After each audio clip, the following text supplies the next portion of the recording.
Dharmapriya financing company private limited. Palappuram Mannampoosari റോഡിന്റെ നവീകരണ പ്രവർത്തനവും നിലച്ച നിലയിൽ. പാലപ്പുറം മണ്ണാംപൂശാരി റോഡിന്റെ നവീകരണ പ്രവർത്തനങ്ങൾ നിലച്ചതോടെ പ്രദേശത്തെ യാത്രക്കാരും നാട്ടുകാരും ദുരിതത്തിലാവുകയാണ്. ഏറെക്കാലമായി പുരോഗമിച്ചിരുന്ന റോഡ് പണി പൂർണ്ണമായും ഇപ്പോൾ നിലച്ചിരിക്കുകയാണ്. ITI സ്ഥാപനത്തിന് മുന്നിലുള്ള ഏകദേശം 15 മീറ്റർ നീളമുള്ള ഭാഗത്ത് ഇതുവരെ കോൺക്രീറ്റ് ജോലികൾ ആരംഭിച്ചിട്ടില്ലെന്നാണ് പ്രധാന പ്രശ്നമായി ഉയർന്നിരിക്കുന്നത്. ഇതിന് പുറമെ നവീകരണത്തിനായി എത്തിച്ച മെറ്റലും മറ്റ് നിർമ്മാണ സാമഗ്രികളും റോഡരികിൽ കൂട്ടിയിട്ട നിലയിലാണ്. ഇത് കാരണം വാഹനങ്ങൾക്ക് സ്വതന്ത്രമായി സഞ്ചരിക്കാനും പാർക്കിംഗ് സൗകര്യം ഉപയോഗപ്പെടുത്താനും കഴിയാത്ത അവസ്ഥയാണ് രൂപപ്പെട്ടിരിക്കുന്നത്. വേനൽ മഴ പെയ്തതോടെ ഈ നിർമ്മാണ സാമഗ്രികളുടെ ഒരു ഭാഗം റോഡിലേക്ക് ഒഴുകിയെത്തുകയും അതുവഴി യാത്ര കൂടുതൽ അപകടകരമാവുകയും ചെയ്തിട്ടുണ്ട്.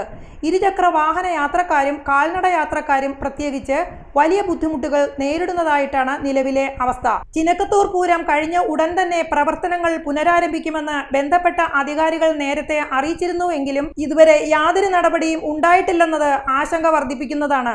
അടിയന്തരമായി പണികൾ പുനരാരംഭിച്ച് റോഡ് ഗതാഗത യോഗ്യമാക്കണമെന്ന് നാട്ടുകാരും യാത്രക്കാരും ആവശ്യപ്പെടുന്നുണ്ട്.